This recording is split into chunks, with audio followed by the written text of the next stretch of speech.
어떻게 우리가 다시 태어날 수 있는 겁니까? 오늘 본문은 우리가 너무나 잘 알고 있는 이 선악과를 따먹은 이야기가 등장해요. 아담과 그의 아내 하와는 그 열매를 먹기 전에는 벌거벗었으나 부끄러워하지 않았다라고 성경에선 지금 기록되어 있죠. 이 구절을 아람역이라는 번역에서는 이렇게 말해요. 그들은 부끄러움이 무엇인지를 알지 못했다.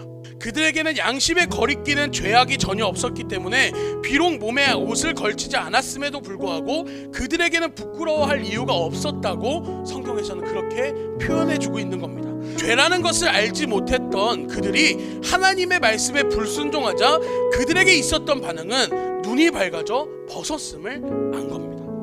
벗었음을 알았다는 것은 자신들이 에덴에서 누리고 있던 모든 명예와 기쁨들을 나 이제는 빼앗겼구나 라는 것을 알게 되었다는 거예요. 자신들을 보호해주던 모든 것이 사라졌다는 것을 느꼈다라는 겁니다. 또한 그들은 부끄러움을 알게 된 거죠.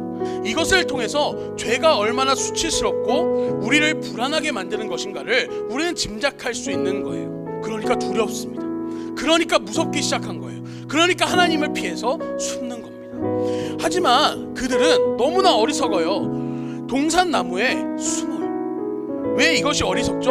하나님 앞에서 숨을 수 있을 거라고 생각하는 거예요. 하지만 죄는 숨길 수 없는 거죠. 하나님의 말씀에 불순종해서 그들은 죄를 알게 되고 그로 인한 부끄러움과 수치와 두려움과 불안을 알게 되죠. 그래서 그들은 어떻게든 스스로 해결해 보려고 하지만 이미 모든 것을 잃어버렸고 스스로 해결할 수 있는 길은 없다라는 것을 그들은 여전히 모르고 있는 거죠.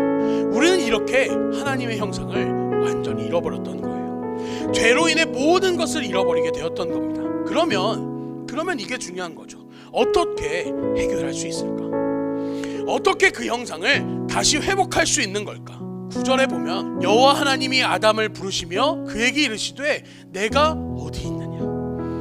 이 말은 어떤 책망이나 심판의 음성이 아닌 거예요. 자식을 부르는 아버지의 그 부드러운 음성이었던 거예요. 네가 지금 어떤 상태냐? 네가 내가 먹지 말라고 한 열매를 먹음으로써 지금 네가 어떻게 되었냐?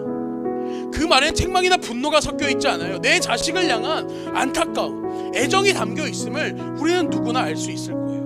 여전히 이렇게 하나님은 자신의 자녀들에게, 자신의 백성에게 이토록 친절을 베풀고 그를 회복시키기 위한 은혜가 있음을 우리는 이 부름에서부터 알 수 있다는 겁니다. 결국 우리가 돌아갈 길은 다시 하나님, 아버지께로 돌아가는 길뿐이라는 겁니다.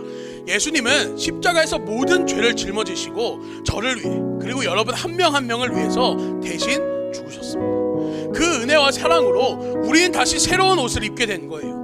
스스로 죄를 해결할 수도 없고 그것을 이길 수도 없지만 우리를 위해 십자가를 지신 예수님으로 말미암아 우리는 용서받고 새롭게 옷 입게 되는 거죠. 자, 우리가 어떻게 그 형상을 회복할 수 있는 겁니까? 체인지 어떻게 우리가 변화받을 수 있는 거예요? 본어게인 어떻게 우리가 다시 태어날 수 있는 겁니까? 우리는 아버지께로 돌아가기만 하면 돼요.